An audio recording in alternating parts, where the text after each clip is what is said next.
Assalamualaikum warahmatullahi wabarakatuh. Selamat pagi anak-anak kuat SMK Negeri 1 Surabaya. Berjumpa kembali dengan Ibu Vina dalam pembelajaran Bahasa Indonesia.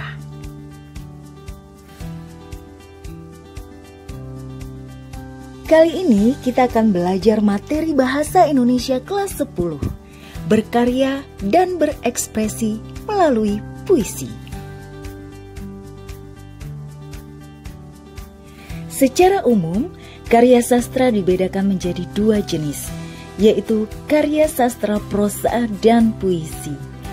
Karya sastra prosa ditulis dalam bentuk paragraf, sementara puisi ditulis dalam bentuk baris-baris. Puisi dikenal sebagai karya sastra yang mengutamakan keindahan kata-kata. Jadi dalam menulis puisi, pemilihan kata atau diksi harus diperhatikan dengan baik. Pemilihan kata yang tepat akan membuat puisi menjadi indah. Pada bab ini, kita akan belajar menganalisis struktur fisik puisi serta menilai efektivitas diksi, rima, dan tipografi teks puisi. Setelah memahaminya, kita dapat mencoba untuk menulis puisi berdasarkan kreativitas.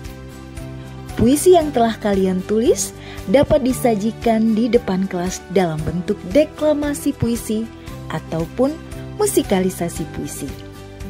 Mari kita mulai belajar dengan penuh semangat. Puisi adalah suatu karya sastra yang isinya mengandung ungkapan kata-kata bermakna kiasan dan penyampaiannya disertai dengan rima, irama, larik, dan bait dengan gaya bahasa yang dipadatkan. Puisi merupakan karya sastra yang berasal dari imajinasi penyair, hasil dari mengekspresikan emosi dan suasana hatinya. Puisi memiliki makna yang dapat mengungkapkan perasaan sang penyair yang dikemas dalam bahasa imajinatif dan disusun menggunakan struktur bahasa yang padat penuh makna. Diksi dalam teks puisi yang dibacakan. Keindahan puisi dapat dilihat dari struktur fisik puisi. Keindahan puisi dapat dilihat dari tipografi, pemilihan kata, penggunaan imaji, dan penggunaan rima. Tipografi, diksi, imaji, dan rima merupakan struktur fisik puisi. Struktur fisik adalah struktur yang membangun puisi secara eksplisit, yaitu terlihat melalui susunan kata-katanya.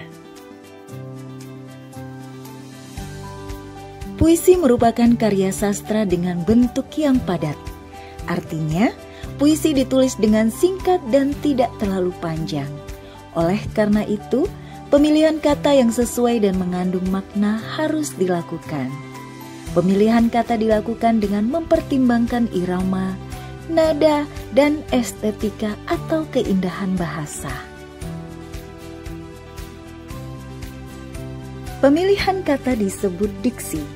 Pada umumnya, kosakata yang digunakan untuk menulis puisi bersifat konotatif dan puitis. Pemilihan kata pada puisi sangat berkaitan dengan makna yang ingin disampaikan oleh penyair. Diksi digunakan untuk melukiskan gambaran yang jelas dan sesuai gagasan yang akan disampaikan. Penggunaan dan pemilihan diksi yang tepat akan membantu untuk membangkitkan suasana yang dibangun di dalam puisi. Oleh sebab itu, banyak penyair senang menggunakan diksi yang tidak biasa digunakan orang lain. Hal ini dilakukan agar karya sastra yang dibuat tidak monoton ataupun membosankan. Penggunaan diksi dalam puisi dapat diaplikasikan melalui majas, pengimajian, kata konkret, dan kata konotatif. Penggunaan majas atau gaya bahasa. Majas atau gaya bahasa biasa ditemukan dalam puisi dan prosa. Majas atau gaya bahasa bisa digunakan untuk memanfaatkan kekayaan bahasa yang dimiliki seseorang dalam berbicara atau menulis karya sastra. Majas juga bisa digunakan untuk hal-hal tertentu guna mendapatkan efek tertentu juga. Ciri-ciri majas secara umum mempunyai ciri bahasa dari sekelompok penulis sastra. Dalam penulisan puisi digunakan berbagai jenis majas. 1. Majas personifikasi. Majas personifikasi adalah gaya bahasa yang menjadikan benda mati seolah-olah bertindak seperti manusia. Majas personifikasi termasuk majas perbandingan. Majas perbandingan merupakan gaya bahasa yang digunakan untuk menyandingkan atau membandingkan antar objek melalui penyamaan, kelebihan, ataupun penggantian. Hal yang dibandingkan pada majas personifikasi menggambarkan benda-benda mati seolah-olah memiliki sifat-sifat seperti manusia. Perhatikan contoh berikut ini.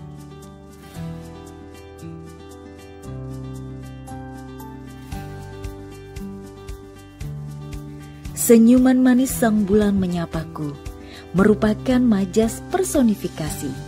Sang bulan diibaratkan manusia yang dapat tersenyum. Kata-kata menyapaku juga seperti manusia yang dapat menyapa. 2. Majas metafora. Majas metafora termasuk jenis majas perbandingan. Majas metafora adalah majas yang menyatakan suatu hal menggunakan hal lainnya atas dasar kemiripan atau kesamaan. Majas metafora menggunakan kata atau frasa kiasan yang tidak diterjemahkan secara harfiah. Perhatikan contoh majas metafora berikut ini.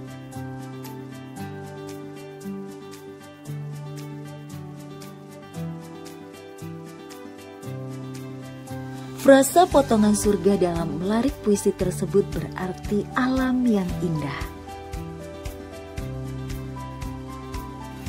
3. Majas simile. Majas simile adalah pertautan yang membandingkan dua hal yang secara hakiki berbeda, tetapi dianggap mengandung arti yang serupa dan dinyatakan dengan eksplisit menggunakan kata seperti, bagai, laksana, ibarat. Serupa dengan majas personifikasi, majas simile termasuk majas perbandingan. Adapun ciri-ciri majas simile sebagai berikut. Yang pertama, ada kata konjungsi atau penghubung dalam kalimat. 2. Memiliki maksud untuk melakukan perbandingan terhadap suatu hal. 3. Memiliki kata-kata kiasan dan analogi. Perhatikan contoh majas simile berikut ini.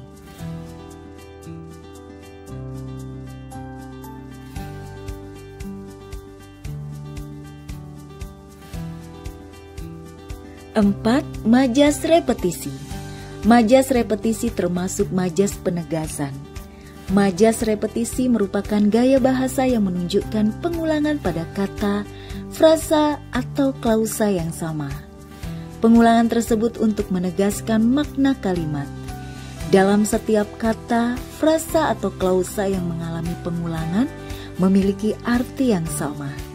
Jadi, pengulangan yang dilakukan tersebut tidak mengubah makna atau arti dari ungkapan tersebut.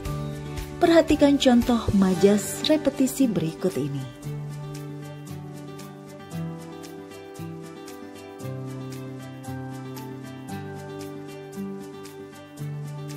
5. Majas hiperbol. Majas hiperbol adalah majas yang menggambarkan sesuatu secara berlebihan. Bahkan penggambaran tersebut seringkali terasa kurang masuk akal atau sulit dipahami lebih jauh. Hal ini disebabkan majas hiperbol menggunakan kata-kata yang tidak sesuai kenyataan. Kata-kata yang digunakan dalam majas ini biasanya tidak masuk akal, melebih-lebihkan, dan dramatisir. Perhatikan contoh majas hiperbol berikut ini.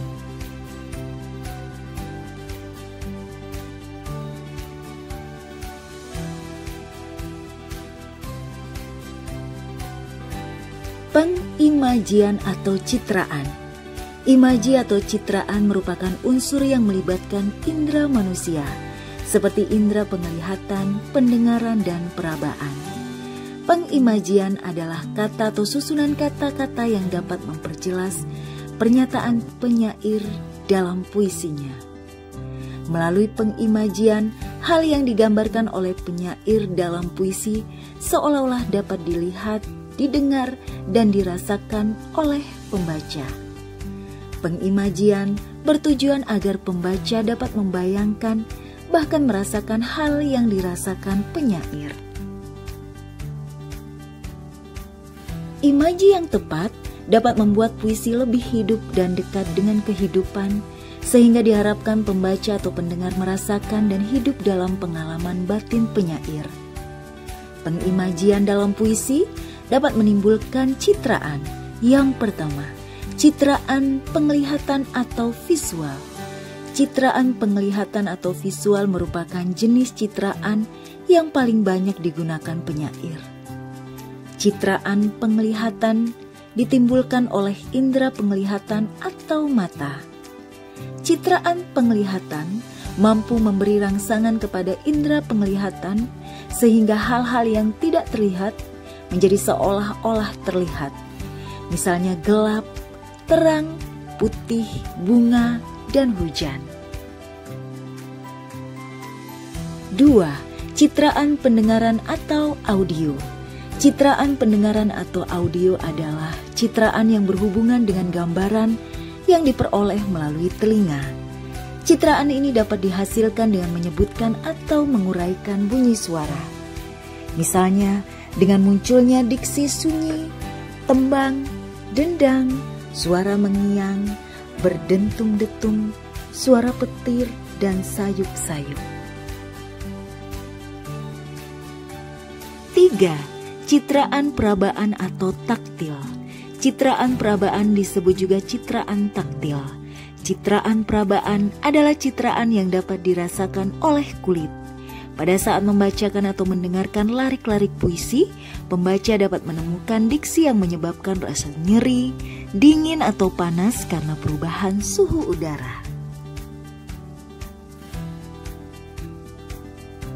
4. Citraan perasaan. Citraan perasaan adalah gambaran seakan-akan merasakan berbagai rasa atau hal sebagaimana yang tercantum dalam puisi. Semua hal terkait hati dan perasaan termasuk citraan ini. Contohnya, sedih, gembira, cinta, haru, hampa, dan takut.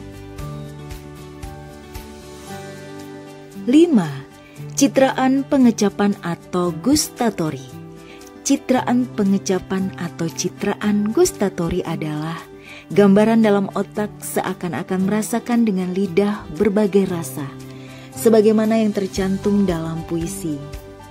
Semua hal terkait lidah untuk merasakan termasuk wilayah citraan pencecapan. Misalnya asin, tawar, hambar, pahit, dan manis. 6. Citraan penciuman atau pembauan. Citraan penciuman atau citraan pembauan atau olfaktori adalah gambaran dalam otak seakan-akan mencium berbagai bau atau rasa sebagaimana yang tercantum dalam puisi. Semua hal terkait hidung untuk merasakannya termasuk wilayah citraan penciuman. Contohnya, sesemua bebauan seperti wangi, harum, dan semerbak. Penggunaan kata konkret. Kata konkret merupakan sebab terjadinya pengimajian. Kata konkret adalah kata-kata yang digunakan oleh penyair untuk menggambarkan suatu lukisan keadaan atau suasana batin dengan maksud untuk membangkitkan imaji pembaca. Kata-kata diupayakan dapat mengarah pada arti yang menyeluruh. Kata konkret merupakan kata-kata yang jika dilihat secara denotatif sama, tetapi secara konotatif tidak sama karena disesuaikan kondisi dan situasi pemakainya. Penggunaan kata konkret bertujuan untuk memperjelas gagasan penyair sehingga pembaca dapat membayangkan secara jelas peristiwa, perasaan, dan keadaan yang dialami penyair pada saat menciptakan puisi.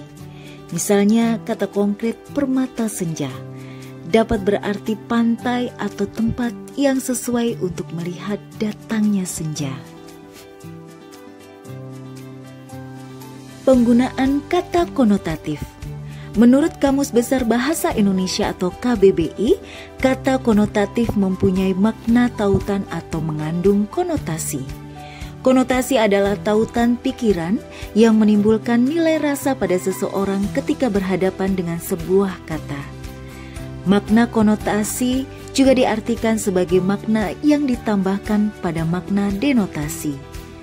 Kata konotatif banyak digunakan dalam puisi untuk menambah kesan keindahan kata. Perhatikan puisi berikut ini.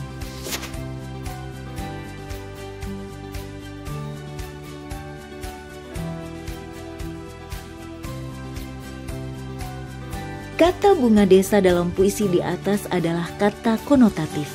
Bunga desa dalam puisi di atas bukan berarti tanaman bunga yang tumbuh di desa, namun diartikan sebagai gadis yang paling cantik sedesa. Penyair lebih memilih menggunakan kata bunga desa daripada gadis desa karena kata-kata bunga desa terdengar lebih indah. Pendapat pro atau kontra dalam teks diskusi.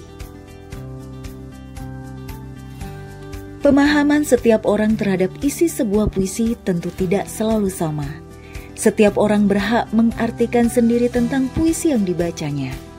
Namun, untuk memahami maksud penyair sebenarnya, pembaca harus melakukan analisis secara mendalam.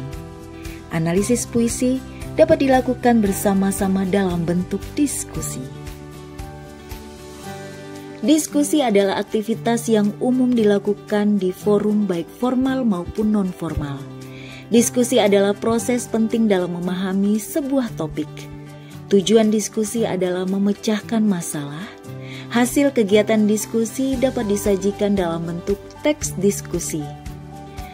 Teks diskusi merupakan teks yang dibuat untuk mendokumentasikan, merangkum atau menyimpan hal-hal penting dalam pertemuan ilmiah agar dapat digunakan kembali saat dibutuhkan. Teks diskusi merupakan media yang digunakan untuk mencatat hal-hal penting tentang suatu masalah dalam pertemuan ilmiah tersebut. Adapun hal-hal yang terekam di dalamnya dapat berupa pendapat dari berbagai pihak yang muncul dalam diskusi, baik berupa persetujuan maupun penolakan. Secara umum, teks diskusi dibagi menjadi 3 bagian. Yang pertama, pendahuluan atau isu. Teks diskusi diawali dengan bagian isu. Isu merupakan pokok permasalahan atau pembahasan tentang topik. Isu biasanya disampaikan secara singkat, tetapi pada beberapa kesempatan juga bisa disajikan mendetail. Dalam isu, terdapat beberapa poin penting yang harus diperhatikan sebagai berikut. Yang pertama, terdapat suatu pernyataan untuk membatasi topik yang dibahas. 2. Mengandung latar belakang topik yang dibahas. 3. Menyoroti sudut pandang berbeda yang akan dibahas. 2. Argumen. Bagian argumen atau isi merupakan struktur yang berkaitan dengan pernyataan dan alasan logis dari berbagai pihak yang digunakan untuk mendukung atau menolak suatu pendapat mengenai permasalahan yang sedang didiskusikan. Perlu diingat, rangkaian argumen dalam isi teks diskusi paling tidak harus memiliki 2 macam argumen, yaitu argumen yang mendukung atau pro dan yang menentang atau kontra. 3. Kesimpulan atau saran. Kesimpulan atau saran merupakan bagian akhir yang menjadi rekomendasi atau hasil dari diskusi yang didapat dari mengumpulkan atau mengelaborasi masing-masing argumen dari setiap orang yang terlibat dalam diskusi. Beberapa poin penting dalam bagian kesimpulan dan saran sebagai berikut. Yang pertama, memuat simpulan argumen dari sisi pro dan kontra. 2. Memperlihatkan evaluasi argumen yang paling efektif. Ketiga, membuat rekomendasi atau jalan tengah yang tidak memihak terhadap persoalan yang dibahas. Diskusi dapat dilakukan untuk membahas karya sastra seperti film, novel, drama, dan puisi. Selama ini hanya mengenal puisi lama dan puisi baru. Namun, belakangan ini muncul puisi esai yang menjadi kontroversi di masyarakat sastra. Sebuah karya tulis dapat disebut sebagai puisi esai apabila telah memenuhi 4 kriteria. Pertama, sisi batin dan sisi kehidupan kemanusiaan tokoh utama tergambar dengan jelas. Kedua, tata bahasa yang digunakan indah dan mudah dipahami. Ketiga, pengalaman batin dan fakta sosial dikemukakan bersamaan melalui catatan kaki. Keempat, penyajian data dan fakta sosial yang mampu membuat pembaca memahami kondisi tokoh utama dalam cerita. Puisi esai pada dasarnya adalah cerita pendek atau drama yang dipuisikan sehingga bentuknya berupa puisi berbabak yang panjang.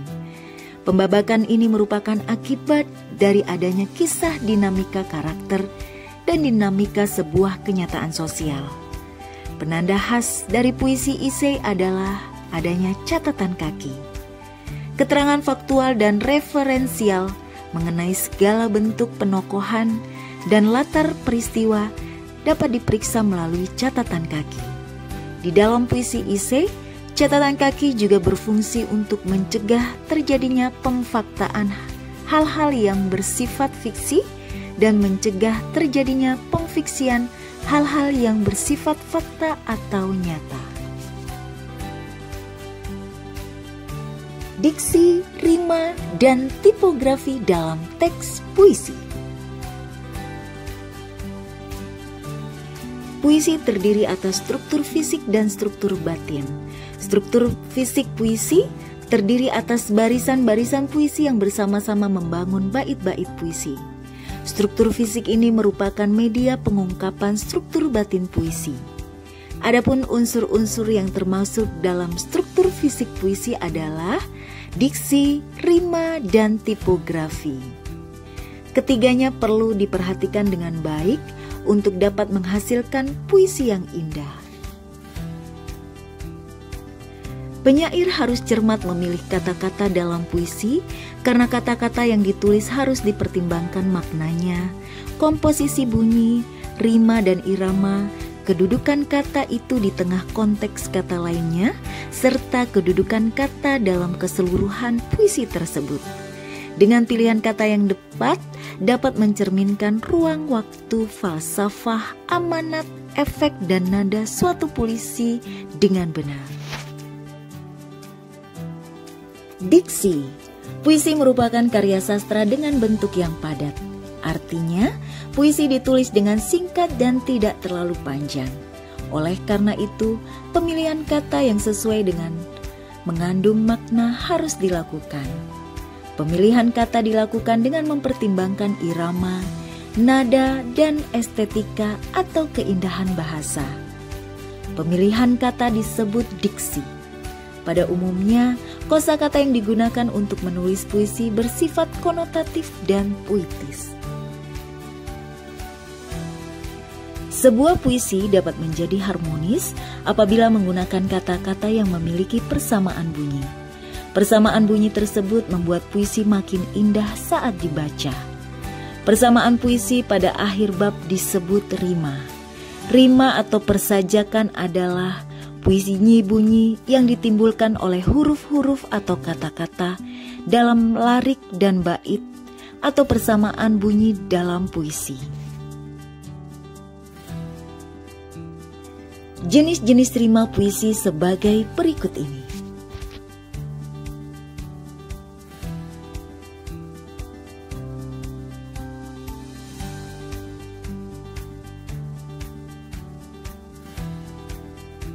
Tiga, tipografi. Tipografi atau wajah puisi merupakan bentuk puisi. Misalnya, halaman yang tidak dipenuhi kata-kata, tepi kanan kiri, pengaturan barisnya, hingga baris puisi yang tidak selalu dimulai dengan huruf kapital dan diakhiri dengan tanda titik. Tipografi merupakan aspek bentuk visual yang berupa tata hubungan, susunan baris, dan ukiran bentuk yang dipergunakan untuk mendapatkan kesan menarik agar indah dipandang. Tujuan tipografi dalam puisi adalah menciptakan keindahan indrawi dan untuk mendukung pengedepanan makna rasa dan suasana puisi. Tema dan suasana dalam teks puisi. Menentukan tema merupakan langkah dasar penyair dalam menyusun puisinya. Tema merupakan gagasan pokok penyair yang dituangkan dalam bait-bait puisi. Tema berasal dari berbagai permasalahan atau peristiwa di sekitar kehidupan penyair. Ada bermacam-macam tema puisi seperti tema keagamaan, kenegaraan, kehidupan alam, lingkungan hidup, kemanusiaan, kisah kehidupan manusia, perjuangan, dan kritik sosial. Tema puisi bersifat khusus, berorientasi pada penyair, objektif, atau semua pembaca harus mempunyai penafsiran yang sama dan lugas atau tidak bermakna kias. Tema merupakan gagasan utama penyair yang dituangkan dalam puisi. Oleh karena itu, untuk dapat menentukan tema puisi, pembaca harus memahami isi puisi tersebut terlebih dahulu. Memahami isi puisi dapat dilakukan dengan cara memahami kata-kata yang digunakan pada puisi tersebut, baik makna denotatif, konotatif maupun perlambangan. Setelah membaca puisi, kalian mungkin akan merasakan perasaan tertentu. Perasaan tersebut disebut suasana. Suasana adalah perasaan pembaca setelah membaca puisi. Suasana merupakan efek yang dirasakan pembaca setelah membaca atau menyimak puisi yang dibacakan oleh pembaca puisi, termasuk puisi yang telah dimusikalisasi. Misalnya saat membaca puisi, membacakan puisi penuh semangat, pendengar akan merasakan suasana yang sama. Musikalisasi puisi secara kreatif. Puisi dapat disajikan dalam bentuk lagu. Pembacaan puisi yang dilakukan dengan cara dilagukan, diberi irama, atau diiringi musik yang sesuai isi puisi disebut musikalisasi puisi. Puisi dapat disajikan dalam bentuk lagu disertai dengan iringan musik. Iringan musik untuk musikalisasi puisi dapat dilakukan dengan alat musik sederhana, misalnya gitar. Nah, pada dasarnya semua puisi dapat dimusikalisasi, akan tetapi sebaiknya memilih puisi yang sederhana. Puisi dengan syair yang menggunakan bahasa yang mudah dimengerti dan memudahkan kita untuk mengaransemen lagu. Aransemen lagu dalam puisi yang akan dimusikalisasi harus disesuaikan dengan tema atau pesan yang terkandung dalam puisi. Antara tema, pesan, dan isi puisi dengan irama musiknya harus selaras. Puisi yang bertema perjuangan penuh semangat dapat dinyanyikan dengan irama mars. Puisi yang isinya hikmat atau khusyuk dapat dinyanyikan dengan irama lamban. Sebelum menyajikan puisi dalam bentuk musikalisasi puisi, ada beberapa hal yang harus dilakukan sebagai berikut. Yang pertama, memilih puisi. Langkah pertama menyajikan musikalisasi puisi adalah menentukan puisi. Sebaiknya kalian memilih puisi dengan syair yang sederhana sehingga mudah untuk dilakukan. 2. Memahami puisi. Kalian perlu memahami puisi yang akan disajikan. Langkah ini bisa dilakukan dengan membaca puisi yang sudah dipilih secara berulang-ulang. Tujuannya agar bisa memahami tema dan makna di dalam puisi tersebut. Saat membaca, kalian harus memperhatikan pengimajian dari pilihan kata dalam puisi. Kalian juga harus meresapi nada serta suasana yang ingin dibangun oleh penyair. 3. Menentukan alat musik. Alat musik merupakan hal penting dalam musikalisasi puisi. Kalian harus bisa memilih alat musik yang tepat. Alat musik yang digunakan bisa berupa alat musik tradisional, modern, atau campuran dari kedua jenis alat musik tersebut. Tentukan juga alat musik yang akan digunakan, elektrik atau akustik. 4. Menentukan irama dan lagu. Pemilihan nada yang akan digunakan untuk mengiringi puisi dapat dipengaruhi oleh pemahaman tentang ekspresi yang tepat dari puisi yang sudah dipilih. Dengan memahami tema dan makna yang ingin disampaikan penyair, nada dalam puisi bisa lebih mudah ditentukan. Tema dan makna yang dimaksud oleh penyair bisa memberikan inspirasi bagi nada puisi, baik berupa nada gembira, sedih, melankolis, semangat, maupun nada lainnya. 5. Mempersiapkan kostum dan efek suara. Kalian harus mempersiapkan beberapa pendukung pentas sebelum pementasan dimulai, seperti kostum dan efek suara. Kostum yang akan digunakan saat pementasan harus sesuai dan sopan. Selain itu, perlu dilakukan persiapan efek suara dengan melakukan pemeriksaan mikrofon sesuai kebutuhan. 6. Berlatih sebelum tampil. Agar dapat tampil secara maksimal, hendaknya kalian berlatih beberapa kali terlebih dahulu sebelum tampil. Persiapkan diri dengan sebaik mungkin. Artikulasi dan vokal harus jelas, serta penghayatan terhadap puisi, sehingga maksud puisi dapat tersampaikan dengan baik kepada pendengar. Menulis resensi antologi puisi secara logis dan kritis. Kalian dapat memberikan tanggapan setelah membaca sebuah buku. Memberikan tanggapan terhadap sebuah buku dapat diwujudkan dalam bentuk resensi buku. Resensi adalah penilaian terhadap karya seni seperti buku atau novel. Resensi buku biasanya terdiri atas kelebihan, kekurangan, dan informasi yang diperoleh dari buku untuk disampaikan ke masyarakat dan pembaca. Berikut langkah-langkah membuat resensi buku. 1. Menentukan buku yang akan diresensi. Pertimbangkan terlebih dahulu buku yang akan Anda resensi. Anda dapat memilih buku yang menarik baik dari isi maupun penulisnya. Anda dapat memilih antologi puisi keluaran terbaru agar dapat memberi angin segar pada penulisan resensi. 2. Membaca buku yang akan diresensi. Bacalah antologi buku tersebut dengan seksama, resapi setiap puisi yang akan dibaca. Carilah makna yang ingin disampaikan penyair di setiap puisinya. Kalian juga dapat mengkaji struktur fisik yang terdapat dalam setiap puisi. 3. Mencatat data atau informasi buku yang akan diresensi. Catatlah data dan informasi dari buku yang akan kalian resensi. Data informasi harus dicatat, yaitu judul, nama penyair, penerbit, dan jumlah halaman. 4. Menuliskan poin penting dalam buku.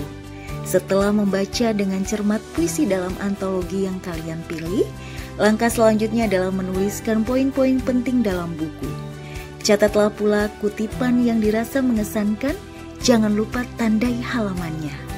Tuliskan kembali yang dianggap penting ke dalam karangan singkat yang memiliki satu kesatuan yang integral. 5. Menuliskan isi resensi. Pada bagian ini kalian memberikan komentar dan pandangan terhadap buku yang akan diresensi. Langkah-langkah menuliskan isi resensi sebagai berikut. Yang pertama, menulis informasi umum tentang buku. 2. Membuat judul resensi buku. 3. Membuat ringkasan buku secara garis besar. 4. Membuat penilaian buku. 5. Menonjolkan sisi lain dari buku. 6.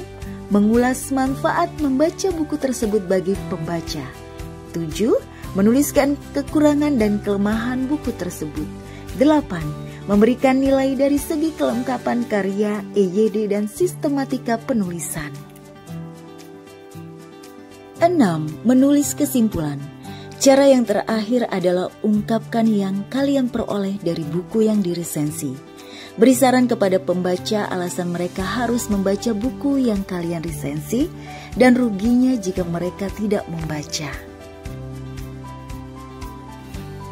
Pembacaan puisi dengan ekspresif dan kreatif. Membaca puisi termasuk keterampilan membaca estetika. Hakikat membaca estetika adalah membaca dengan memperhatikan unsur-unsur keindahan dan penghayatan. Beberapa hal yang harus diperhatikan dalam pembacaan puisi adalah: yang pertama, ekspresi atau mimik wajah. Cara membaca puisi tentu tidak bisa dilepaskan dari ekspresi wajah atau mimik. Ekspresi diperlukan untuk menggambarkan segala bentuk rasa dari isi puisi yang dibacakan. Mimik adalah ekspresi atau perubahan wajah sesuai dengan karakteristik dan suasana. Misalnya, sedih, semangat, atau gembira yang digambarkan pada sajak yang dibaca. Pembaca puisi harus memperlihatkan ekspresi sesuai kandungan isi puisi yang dibacanya. Jika puisi itu bernada sedih, ekspresi pembaca puisi harus memperlihatkan ekspresi kesedihan pula. Jika puisi itu bernada gembira, ekspresi pembaca puisi harus gembira pula. 2. Gerak tubuh atau gestur. Dalam membaca puisi, tidak hanya bermain dengan ekspresi wajah yang disesuaikan tema puisi tersebut, tetapi juga bermain dengan gestur atau gerak-gerik tubuh saat membaca puisi. Tidak sedikit pembaca puisi yang memanfaatkan sejumlah atribut di sekitarnya untuk mengekspresikan hal yang dirasakan oleh penulis puisi. Hal ini menyebabkan pembaca puisi perlu memperhatikan gestur tubuh dengan baik. Saat bersedih, pembaca perlu menunjukkan gestur tubuh yang tampak lemas, tidak bertenaga, dan sebagainya. Saat membacakan puisi dengan tema yang lebih ceria, pembaca puisi bisa mengekspresikan kegembiraan dalam gerak-gerik tubuhnya juga. Gestur tubuh yang mampu mengekspresikan isi puisi akan membantu pendengar untuk memahami isi puisi tersebut. Bahkan bisa ikut menjiwai isi puisi tersebut. Saat puisi sedih dibacakan, mereka bisa ikut bersedih bahkan sampai meneteskan air mata. Namun, gestur memang sebaiknya disesuaikan dengan hal yang diungkapkan dalam puisi. Tujuannya agar pembaca puisi tidak terlihat berlebihan. 3. Lafal atau artikulasi. Artikulasi adalah pengucapan kata demi kata dengan benar serta dengan suasana dan suara yang jelas. Dalam melafalkan suatu bunyi bahasa harus jelas. Bunyi-bunyi itu tidak boleh tertukar dengan bunyi-bunyi bahasa lainnya. Misalnya bunyi P dan B, K dengan H, atau O dengan U. Antara huruf vokal A, I, U, E, dan O juga harus jelas. Jangan sampai saat membaca puisi justru terdengar seperti berbisik atau bergumam. Artikulasi dalam pembacaan puisi merupakan pengucapan lambang bunyi bahasa sesuai dengan pola-pola standar sehingga kata yang diucapkan mudah dipahami pendengar. Artikulasi dalam pembacaan puisi mencakup intonasi, tinggi rendahnya suara dalam mengucapkan kata atau kalimat, pelafalan sebagaimana yang dijelaskan di poin sebelumnya, serta kefasihan dalam mengucapkan kata dan kalimat dalam puisi. 4. Tekanan. Pendekatan kata dalam membaca puisi perlu dilakukan agar pendengar bisa menangkap langsung makna puisinya. Pembacaan puisi wajib menggunakan teknik ini dengan benar supaya pendengar bisa merasakan emosi pembaca. 5. Jeda dan tempo. Puisi juga perlu dibacakan menggunakan tanda jeda. Puisi memiliki irama, bunyi, lafal, intonasi, dan tanda suara sehingga memerlukan tanda jeda dan cara membaca yang berbeda. Hal ini dilakukan supaya puisi yang dibacakan bisa menyampaikan emosi tersebut kepada para pendengarnya. 6. Intonasi. Intonasi adalah lagu membaca yang meliputi penggalan kata dan tinggi atau rendahnya suara pada saat membaca larik demi larik sajak. Perbedaan intonasi dapat menghasilkan jenis kalimat yang berbeda. Penggunaan intonasi yang tepat dalam pembacaan puisi dapat dimanfaatkan untuk menarik perhatian. Selain itu, intonasi berguna dalam memperjelas dan membedakan maksud atau pesan dari setiap larik.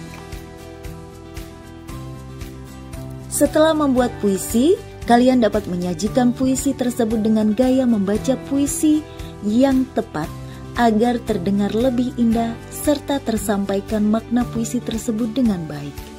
Membaca puisi dapat dilakukan dengan 3 cara. Yang pertama, pembacaan tekstual.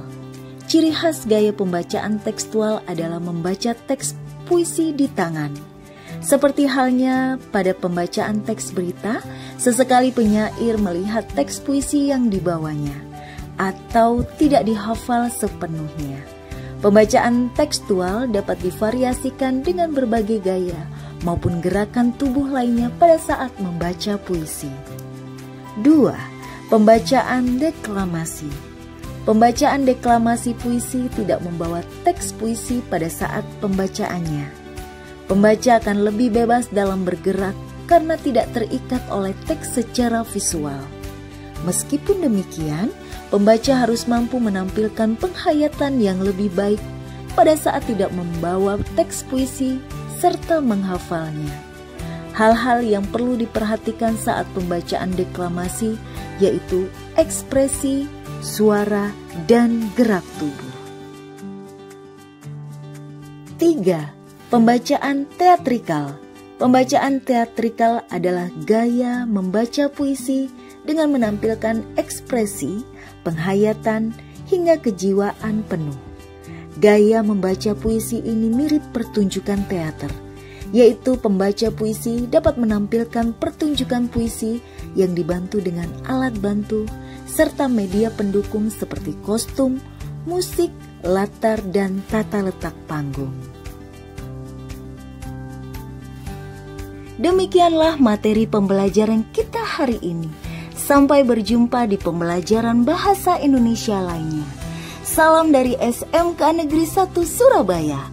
SMK Negeri 1 Surabaya, kuat, kompeten, ulet, adaptif, akuntabel, dan terpercaya. Wassalamualaikum warahmatullahi wabarakatuh.